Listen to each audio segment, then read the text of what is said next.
नाक और दुखी कर देने वाली ये जो न्यूज़ आई है पहलगाँव से, ऐसे समाचारों को सुनकर गुस्सा भी बहुत आता है और दुख भी बहुत ज़्यादा होता है।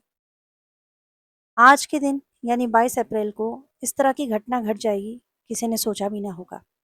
27 लोग मर गए हैं और आप जानते हैं जितना नंबर बताया जाता है, वो एक्चुअल नंबर नहीं होता। गनमैन आए और ओपनली उन्होंने फायर शुरू कर दिया।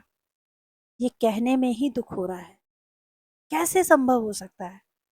कोई इतना बड़ा शहर, इतनी सारी सिक्योरिटी, सबसे ज़्यादा रिस्क एरियाज और अचानक कोई आकर अंधाधुंध गोली चला जाता है। क्या ये इतनी छोटी घटना हो सकती है?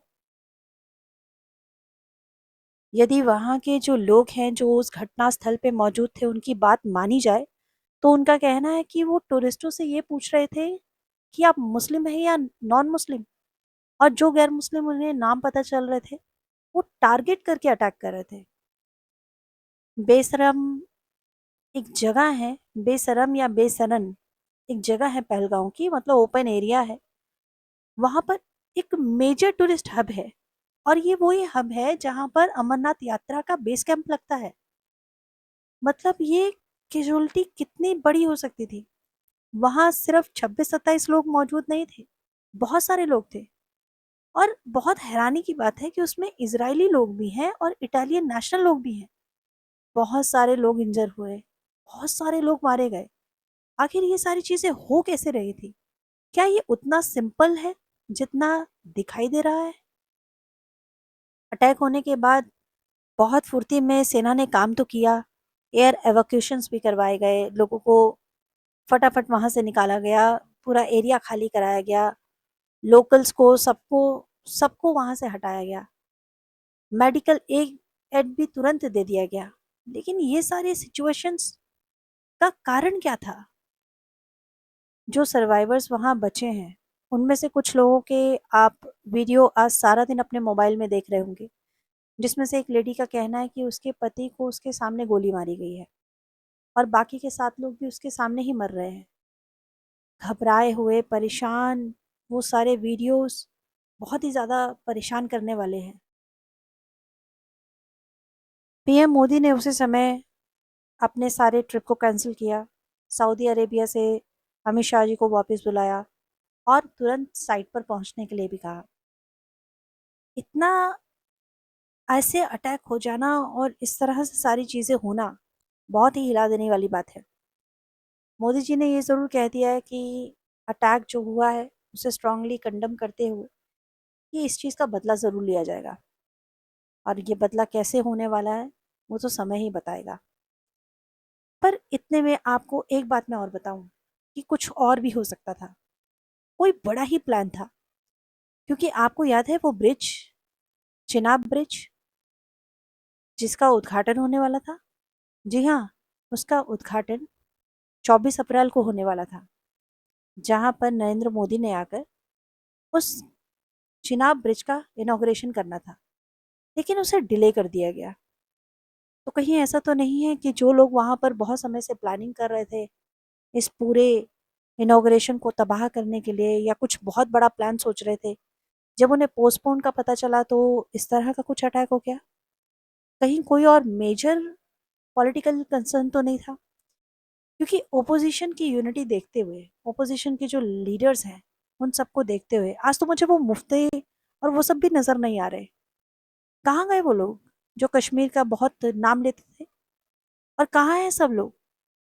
पहलगांव में लाखों लोग रहते हैं जो वहाँ के लोकल्स होंगे, उनसे वो सब पकड़े नहीं गए जिनकी वजह से आज वो बेरोजगार हो जाएंगे सबके सब? पर मुझे नहीं लगता कि इनको बेरोजगारी का कोई डर है। किसी को कोई डर नहीं है। ये सिर्फ अपने धर्म की आड़ लेकर जीने मरने की बातें करते हैं। कुछ तो ऐसा होने वाला था जिसकी वजह से नेशनल सिक्योरिटी एडवाइजर ने इस सारा प्लान कैंसिल किया और पीएम मोदी का जेएंडके विजिट पोस्टपोन कर दिया। कहा यह गया कि मौसम की वजह से ऐसा हुआ, क्योंकि अगर ये प्लान कैंसिल नहीं होता तो इसका मतलब और भी कोई बहुत बड़ी साजिश थी जो 24 तारीख को होने वाली थी, या उससे पहले कुछ तो बात थी जिसको पता लगाना बहुत ज़्यादा ज़रूरी है। यदि थोड़ा सा इंटरनेशनल डायमेंशन के हिसाब से देखा जाए तो आप जानते होंगे, अगर आप फॉलो कर रहे हैं ये सारी चीज़ें, तो पहलगांव अटैक में बहुत सारे ग्लोबल डिप्लोमेटिक इशू भी जुड़े हुए हैं। यूएस के वाइस प्रेसिडेंट, उनका विजिट उसी समय पर जब इस तरह का कोई अटैक हो रहा हो, यूएस के इंटेलिजेंस सर्विसेज का इंडिया के साथ काम करना और ये कहना कि ये जो असॉल्ट है ये शेयर डेमोक्रेटिक वैल्यूज की वजह से और ज़्यादा भारी पड़ने वाला है उनको।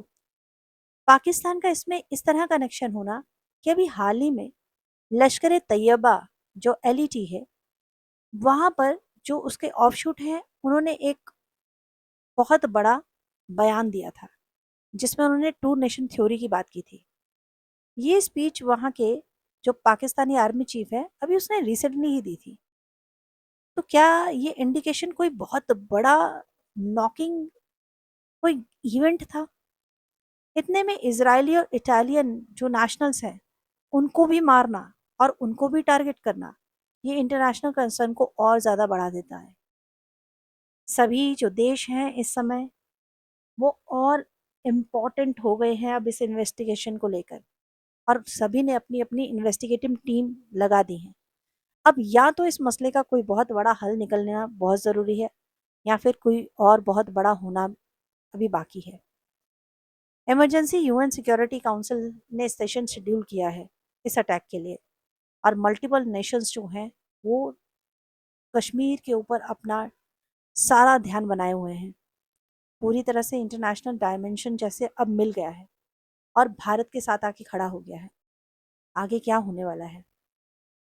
आखिर उनका टारगेट था क्या? कश्मीर टूरिज्म को नुकसान पहुंचा के तो उनको कोई फायदा नहीं था। अमरनाथ यात्रा भी अभी स्टार्ट होने वाली है, वो तो अगले महीने से है। और अगर मैं इन सारी कड़ियों को आपस में जोड़ूं तो मुझे ऐसा अंदेशा हो रहा है कि प्लानिंग तो बहुत बड़ी चल रही थी कि ये जो इनॉग्रेशन था इसको टारगेट किया जा रहा होगा।